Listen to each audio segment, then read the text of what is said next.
Sunday ശാലോമിലേക്ക് സ്വാഗതം. ഞാൻ Jose John Mallikassery. നെതന്യാഹുവിന് അദ്ദേഹത്തിന്റെ പാർലമെന്റിൽ, ഇസ്രായേൽ പാർലമെന്റിൽ ഭൂരിപക്ഷം നഷ്ടപ്പെടുന്നു എന്ന ഒരു വാർത്ത ഈ ദിവസങ്ങളിൽ പുറത്തു വരുന്നുണ്ട്. യാഥാസ്ഥിതിക കക്ഷികളുടെ പാർട്ടികളാണ് നെതന്യാഹുവിന്റെ പാർട്ടി തന്നെ ഒരു യാഥാസ്ഥിക പാർട്ടിയാണ്. അതിലെ കുറെ കൂടി എക്സ്ട്രീം റൈറ്റ് ആയിട്ടുള്ള പാർട്ടികൾ, കുറെ കൂടി മതത്തോട് ചേർന്ന് നിൽക്കുന്ന പാർട്ടികൾ, അവര് ഇദ്ദേഹത്തിനുള്ള പിന്തുണ പിൻവലിക്കും എന്നാണ് ഭീഷണിപ്പെടുത്തിയിട്ടുള്ളത്. 7 അംഗങ്ങളുള്ള ഒരു പാർട്ടിയാണ് ഇപ്പോൾ പിന്തുണ പിൻവലിക്കും എന്ന് ഭീഷണിപ്പെടുത്തിയിട്ടുള്ളത്. ആ 7 അംഗങ്ങളുള്ള പാർട്ടി പിന്തുണ പിൻവലിച്ചാൽ 120 അംഗ പാർലമെന്റിൽ നെതന്യാഹുവിന്റെ ഭൂരിപക്ഷം 61 ആയിട്ടുണ്ട്. ഒറ്റ അംഗത്തിന്റെ ബലത്തിലാണ് അദ്ദേഹം പിന്നീട് ഭരിക്കുക. ഇനി 2 അംഗങ്ങളുള്ള വേറൊരു എക്സ്ട്രീം ഓർത്തഡോക്സ് ആയിട്ടുള്ള, എക്സ്ട്രീം റൈറ്റ് സൈഡ് ആയിട്ടുള്ള ഒരു പാർട്ടി കൂടിയുണ്ട്. ആ പാർട്ടിയുടെ പിൻവലിച്ചു കഴിഞ്ഞാൽ അദ്ദേഹത്തിന്റെ ഭൂരിപക്ഷം നഷ്ടപ്പെടും. അദ്ദേഹം പാർലമെന്റ് ന്യൂനപക്ഷ ഗവൺമെന്റ് ആയിട്ട് മാറും. എങ്കിൽ പോലും അദ്ദേഹത്തിന്റെ ഗവൺമെന്റ് വീഴും എന്നാരും വിചാരിക്കുന്നില്ല. കാരണം ഒരു അവിശ്വാസ പ്രമേയം വന്നാൽ ഇത്തരം പാർട്ടികളൊക്കെ വോട്ട് ചെയ്യാതെ വിട്ടുനിൽക്കുകയും അദ്ദേഹത്തിന് ഗവൺമെന്റ് രക്ഷപ്പെടുത്തി മുൻപോട്ട് കൊണ്ടുപോവുകയും ചെയ്യും എന്നാണ് ഒരു ധാരണ പുറത്തു വരുന്നത്. കാരണം ഈ നെതന്യാഹുവിന്റെ ഗവൺമെന്റ് നിലനിൽക്കുക എന്നുള്ളത് ഇസ്രായേലിനെ സംബന്ധിച്ചൊരു ജീവൻ മരണ പ്രശ്നമാണ് എന്നുള്ളത് അവിടുത്തെ എല്ലാ കക്ഷികൾക്കും അറിയുന്ന കാര്യമാണ്. അപ്പൊ അതുകൊണ്ട് അദ്ദേഹത്തിന്റെ ഭൂരിപക്ഷം നഷ്ടപ്പെട്ടാൽ പോലും ആ ഗവൺമെന്റ് വീഴുമോ ഇല്ലയോ എന്നുള്ള കാര്യത്തിൽ ഉറപ്പില്ല. എങ്കിൽ പോലും അദ്ദേഹത്തിന്റെ ഭൂരിപക്ഷം നഷ്ടപ്പെടുന്നു എന്നുള്ളത് വളരെ ഗൗരവതരമായ ഒരു വാർത്തയാണ്. ഇനി ഇതെന്തിന്റെ പേരിലാണ് ഈ ഭൂരിപക്ഷം നഷ്ടപ്പെടുന്നത്? 2014 ഉണ്ടായ ഒരു വിഷയവുമായി ബന്ധപ്പെട്ടാണ്. അപ്പൊ ഇവിടെ യുദ്ധം വന്ന സമയത്ത് ആ വിഷയം കൂടുതൽ കനത്ത ഒരു വിഷയമായി മാറുന്നു എന്നുള്ളതാണ് ഇതിനകത്തെ സംഗതി. അവിടെ ഹരേതി എന്ന് പറയുന്ന ഒരു ക്ലാസ് ഓഫ് ജ്യൂസ് ഉണ്ട്. ഏകദേശം മൊത്തം ജൂതന്മാരുടെ ഇടയിലെ, ജ്യൂസിന്റെ ഇടയിലെ ജനസംഖ്യയിലെ ഏകദേശം 14% വരുന്ന ഹരേതി എന്ന് പറയുന്ന ഒരു വംശമുണ്ട്. അപ്പൊ ആ ഗ്രൂപ്പ് പൂർണ്ണമായിട്ടും മതപരമായ പഠനങ്ങൾക്ക് വേണ്ടി തങ്ങളുടെ ജീവിതത്തെ ഒഴിഞ്ഞുവെക്കുന്ന ആളുകളാണ്. അപ്പൊ ആ ഒരു കാറ്റഗറിയിൽ നിന്ന്, ഹരേതിയിൽ നിന്ന് വരുന്ന ആളുകളെല്ലാവരും, പുരുഷന്മാരെല്ലാവരും തന്നെ യഷീവ എന്ന് പറയുന്ന അവിടെ ഒരു സെമിനാരി ഉണ്ട്, മതം പഠിപ്പിക്കുന്ന സെമിനാരി. ആ സെമിനാരിയിൽ പോയിട്ട് ഈ തോറ പഠിക്കുക എന്നതാണ്. തോറയും പിന്നെ അതിന്റെ അനാലിസിസുകളും അതിന്റെ എക്സ്റ്റൻഷനുകളും അതിന്റെ കാര്യങ്ങൾ പഠിക്കുക എന്നതാണ് അവരുടെ പ്രൊഫഷനായിട്ട് അവർ സ്വീകരിച്ചത്, തൊഴിലായി സ്വീകരിച്ചിട്ടുള്ളത്. അപ്പൊ അതുകൊണ്ട് ഈ ഹരേതി യൂത്തിനെ, ഹരേതി പുരുഷന്മാരെ കോൺസ്ക്രിപ്ഷനിൽ നിന്ന് ഒഴിവാക്കണം. കോൺസ്ക്രിപ്ഷൻ എന്ന് പറഞ്ഞാൽ പട്ടാളത്തിൽ രജിസ്റ്റർ ചെയ്യുക, അതിൽ നിന്ന് ഒഴിവാക്കണം എന്നുള്ളതാണ് ഈ എക്സ്ട്രീം വലതുപക്ഷ കക്ഷികളുടെ ഡിമാൻഡ്. പണ്ട് അതങ്ങനെ ആയിരുന്നു, അങ്ങനെയാണ് തുടർന്നു വന്നുകൊണ്ടിരുന്നത്. പക്ഷെ ഇപ്പൊ ഈ യുദ്ധമൊക്കെ വന്ന സാഹചര്യത്തിൽ ധാരാളം ആളുകൾക്ക് ജീവൻ നഷ്ടപ്പെടുന്നുണ്ട്. അപ്പൊ മറ്റ് 430 ആളുകളാണ് ഇപ്പൊ ഗാസയിലെ യുദ്ധവുമായി ബന്ധപ്പെട്ട 430 ചെറുപ്പക്കാരെ, 20-21 വയസ്സ് പ്രായമുള്ളവരാണ്. ചെറുപ്പക്കാരുടെ ജീവൻ നഷ്ടപ്പെടുന്നു. എല്ലാം ഈ കോൺസ്ക്രൈബ് ചെയ്ത് പോകുന്ന ആളുകളാണ്.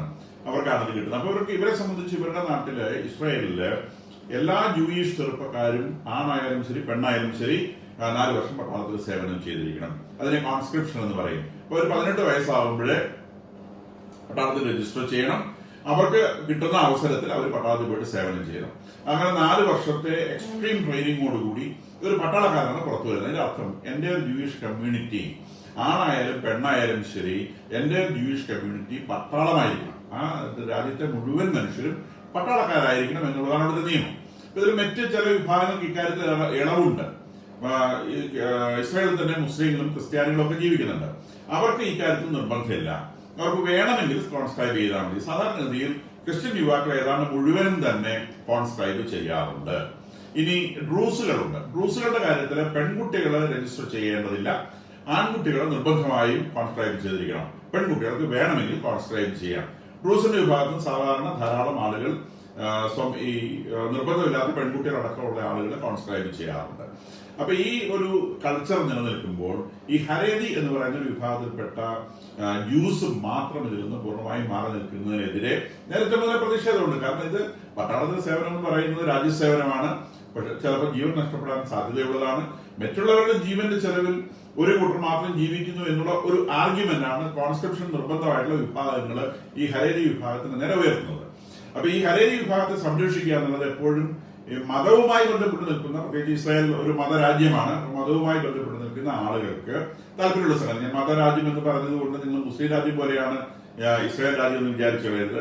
അവരുടെ സിവിൽ ലോസ് ഒക്കെ ജനാധിപത്യ നിയമങ്ങളാണ്, അവരുടെ ജനാധിപത്യ ഭരണമാണ്.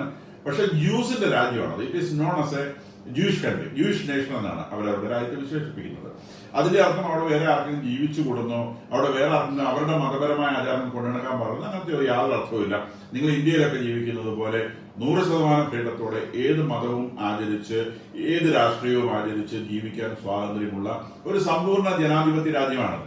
ഇസ്ലാമിക് നേഷൻസ് പോലെ മുസ്ലിങ്ങൾ മാത്രം ജീവിച്ചാൽ മതി, നാട്ടിൽ വരുന്നവരെല്ലാവരും പറഞ്ഞിടണം, മറ്റേ മതങ്ങളുടെ ദേവാലയങ്ങൾ പാടില്ല, മറ്റുള്ള പ്രാർത്ഥനകൾ കേൾക്കാൻ പാടില്ല, ഞങ്ങൾ നമ്മുടെ നിങ്ങൾ ഭക്ഷണം കഴിക്കരുത്, അങ്ങനത്തെ യാതൊരു നിയമവും ഈ ഇസ്രായേൽ രാജ്യത്ത് നിലവിലില്ല. അപ്പൊ അവിടെ ജ്യൂസിന് മാത്രം എന്ന് പറഞ്ഞാൽ ജ്യൂസ് എല്ലാവരും കോൺസ്ക്രൈബ് ചെയ്തുകൊണ്ട് ബാക്കിയുള്ള ആളുകളെ കൂടി പ്രൊട്ടക്ട് ചെയ്യുന്ന ഒരു സംവിധാനമാണ് അവിടെ ഉള്ളത്. അപ്പൊ ഈ പറയുന്ന ഹരേരി ജ്യൂസിനെ കോൺസ്റ്റിറ്റ്യൂഷൻ ഒഴിവാക്കരുതെന്നതിനെ സംബന്ധിച്ച് നിരവധി ആളുകൾ സുപ്രീം കോടതിയെ സമീപിക്കുകയും അങ്ങനെ സുപ്രീം കോടതി 2024 ഒരു വിധി പ്രഖ്യാപിക്കുകയും ചെയ്തു. അങ്ങനെ ഒരു കൂട്ടരെ മാത്രം ഒഴിവാക്കാനാവില്ല, അവർ നിർബന്ധമായിട്ട് കോൺസ്ക്രൈബ് ചെയ്യണം. അപ്പൊ ആ നിയമം ഇനി കോടതി പറഞ്ഞുകൊണ്ട് മാത്രമല്ല, ഇത് പാർലമെന്റിൽ പാസ്സാക്കണം. അപ്പൊ നെതന്യാഹു ആ നിയമം പാർലമെന്റിൽ പാസ്സാക്കാൻ ശ്രമിക്കുന്നതിനെതിരെയുള്ള പ്രതിഷേധത്തിന്റെ ഭാഗമായിട്ടാണ് ഈ കക്ഷികൾ പാർലമെന്റിൽ നിന്നും ഗവൺമെന്റിൽ നിന്നും വിട്ടുനിൽക്കാൻ തീരുമാനിച്ചിട്ടുള്ളത്. അപ്പൊ ഹരേരി ജ്യൂസ് അവർ സാധാരണഗതിയിൽ യഷീവ എന്ന് പറയുന്ന ഒരു സെമിനാരിലേക്ക് പോവുകയാണ് ചെയ്യുക. അവരുടെ ഹയർ സെക്കൻഡറി എഡ്യൂക്കേഷൻ കഴിഞ്ഞാൽ പിന്നെ അവർ പൂർണ്ണമായിട്ടും മതപഠനത്തിനായിട്ട് യഷീവ എന്ന് പറയുന്ന അവരുടെ സെമിനാരിലേക്ക് പോകും. അപ്പൊ അവരെ പിന്നെ കോൺസ്ക്രൈബ് ചെയ്യിക്കരുത് എന്നുള്ള ഈ എക്സ്ട്രീം വലതുപക്ഷ കക്ഷികളുടെ ഡിമാൻഡ് നെതന്യാഹു അംഗീകരിക്കാത്തതാണ്. നെതന്യാഹു അംഗീകരിക്കാൻ പറ്റില്ല, കാരണം കോടതി വിധിയുണ്ട്. അപ്പൊ അതാണ് ഇതിന് ഇവിടെ വരുന്ന പ്രശ്നം. അപ്പൊ ഇതിനുള്ള സൊല്യൂഷൻ എങ്ങനെ ഉണ്ടാവും എന്നുള്ളത് നമുക്ക് കാത്തിരുന്ന് കാണാവുന്ന ഒരു സംഗതിയാണ്. ഞാൻ നേരത്തെ സൂചിപ്പിച്ചതുപോലെ ജൂയിഷ് ആയിട്ടുള്ള യുവാക്കൾക്ക് മാത്രമാണ് ഈ കോൺസ്ക്രിപ്ഷൻ എന്നുള്ളത് 100% കമ്പൽസറി ആയിട്ടുള്ളത്. അവർ പട്ടാളത്തിൽ പോയി പട്ടാളത്തിന്റെ പരിശീലനമെടുത്ത് ആവശ്യമായ യുദ്ധം ചെയ്ത് ജീവൻ നഷ്ടപ്പെടാവുന്ന യുദ്ധങ്ങൾ ചെയ്ത് അവര് ഒരു പട്ടാളക്കാരനായി അവരുടെ ജീവിതകാലം മുഴുവൻ ജീവിക്കണം. ഇപ്പൊ ഈ കോൺസ്ക്രൈബ് ചെയ്തവരെ സംബന്ധിച്ച് അവർ പട്ടാളക്കാരാണ്. അപ്പൊ അവർക്ക് ഈ രാജ്യത്ത് എപ്പോ യുദ്ധം വന്നാലും ആരെ വേണം വിളിക്കാം. ഇപ്പൊ നമുക്കറിയുന്നത് പോലെ ഇപ്പൊ ഈ ഗാസ പ്രശ്നമൊക്കെ ഉണ്ടായ സമയത്ത് ഈ കോൺസ്റ്റിറ്റ്യൂഷൻ ഒക്കെ കഴിഞ്ഞ് 4 വർഷത്തെ ട്രെയിനിങ് കഴിഞ്ഞ് ഇസ്രായേലിൽ നിന്ന് പുറത്തു പോയ ധാരാളം ആളുകളുണ്ട്. അമേരിക്കയിലും യൂറോപ്പിലും ഒക്കെ പോയിട്ട് ജോലി ചെയ്യുന്ന ആളുകളുണ്ട്.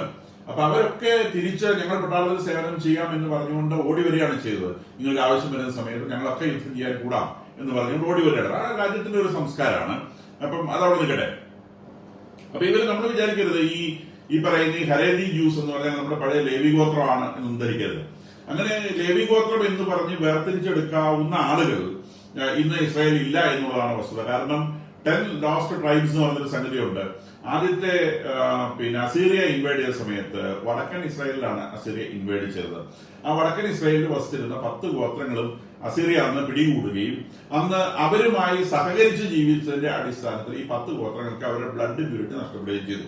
അപ്പം അസീറിയൻസുമായി ചേർന്ന് അങ്ങോട്ടും ഇങ്ങോട്ടും വിവാഹമൊക്കെ കഴിച്ചും പിന്നെ അസീറിയൻസിനെ പേടിച്ച് ലോകത്തിന്റെ വിവിധ ഭാഗങ്ങളിലേക്ക് ഓടിയും ഒക്കെ ആ 10 ട്രൈബ്സിന്റെ അഡ്രസ് ഇല്ലാതായിപ്പോയി.